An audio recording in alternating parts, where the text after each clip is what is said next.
Hey guys, Tony back with another video, and today we're looking at the sales data for 2023 and comparing it to the last year's sales of 2022 and seeing what's changed in the last year. If you enjoy the video, please like the video down below and subscribe. Your support is greatly appreciated.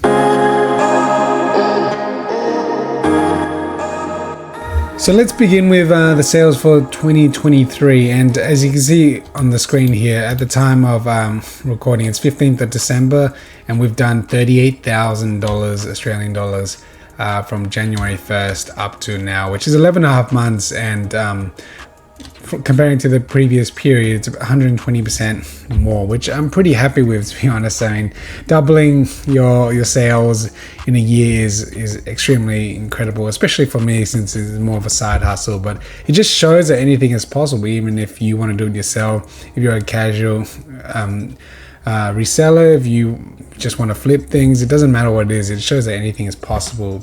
So one thing I'd like to actually talk about is what has actually changed my business. As you can see, I've grown 100%, and my business has drastically changed from when I first started to where I am now. This is very evident, as you can see here above on the screen, 3,368 items sold, which is more than 1,000% change in quantities sold. I basically moved from selling graded cards and some sealed products to mainly singles these days and some graded cards. And the reason I did this was mainly to hit a bigger audience, and there's nothing wrong with going either option, but ultimately it depends on what you want to achieve.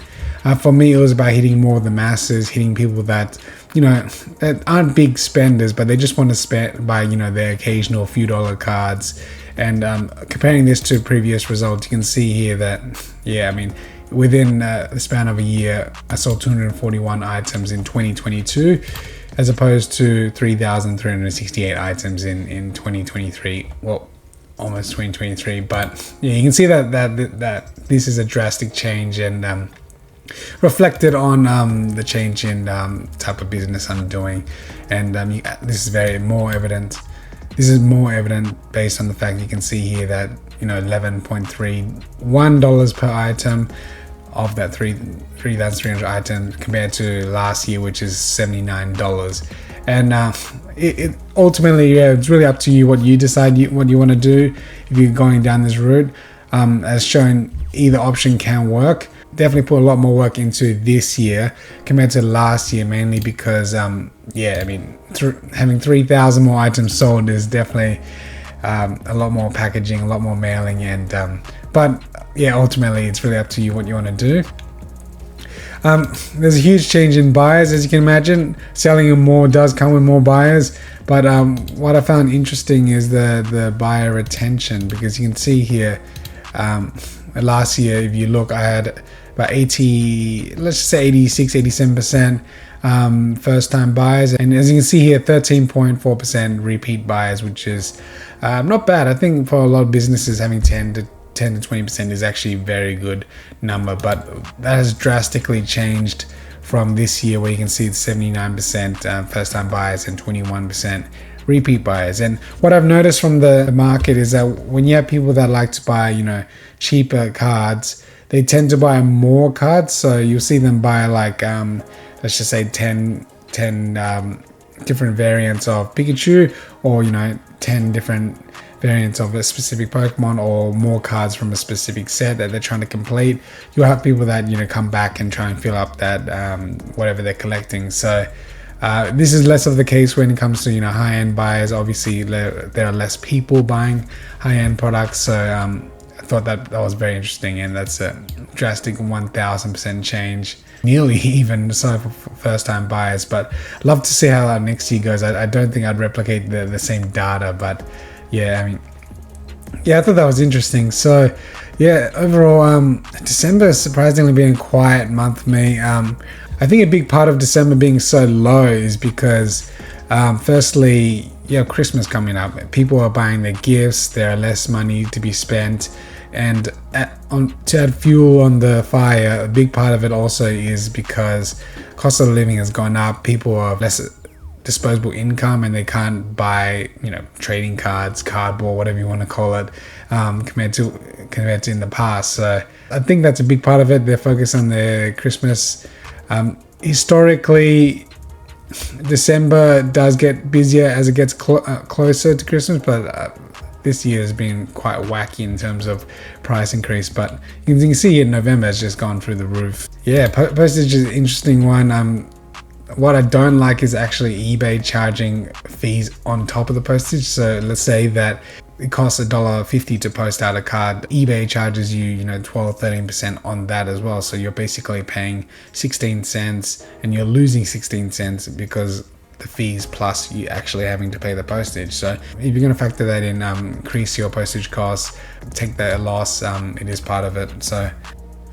So going back to last year's data, I mean, as you can see here, one big thing I was selling is actually, graded cards, as I mentioned earlier. And I'd like to also touch base on why I decided to go to singles. I felt that the market for graded cards in particular was drying out. Graded cards to me always seemed like it was something that was growing as the market was growing, and as we were entering 2021, 22, and even start of 2023, the market was clearly drying up. So I decided that for a more diverse income, I decided to spread it out and focus more on singles. And not to mention, singles are a lot more easier to acquire. So I figured that'd be interesting to enter that space and give me more diverse. And if you look at my store, I've actually diversified quite a bit. I start off with these graded cards. I do have some Dragon Ball Z cards if ever you're interested in that, but I moved on to a lot more of the Pokemon singles, some accessories. It's given me much more diversity in terms of my income, because there are periods where sometimes, Pokemon cards are doing well. Then there are periods where Yu-Gi-Oh cards are doing well. For example, the 25th anniversary Yu-Gi-Oh release this year sparked a lot of interest back into Yu-Gi-Oh, and I found that during that period, Yu-Gi-Oh was really kicking off, and vice versa with the Pokemon. There are also periods where new sets comes out, and then these cards also, perform well depending on what type of set. So it's really interesting to know that if you diversify a bit more, you do have a wide variety. And I would imagine that this also applies to like sports cards and all that, where if you support like a local soccer or football team and then they do well in their respective league, then the players and the team itself, cards of that nature will also go up. So that's also a form of diversification.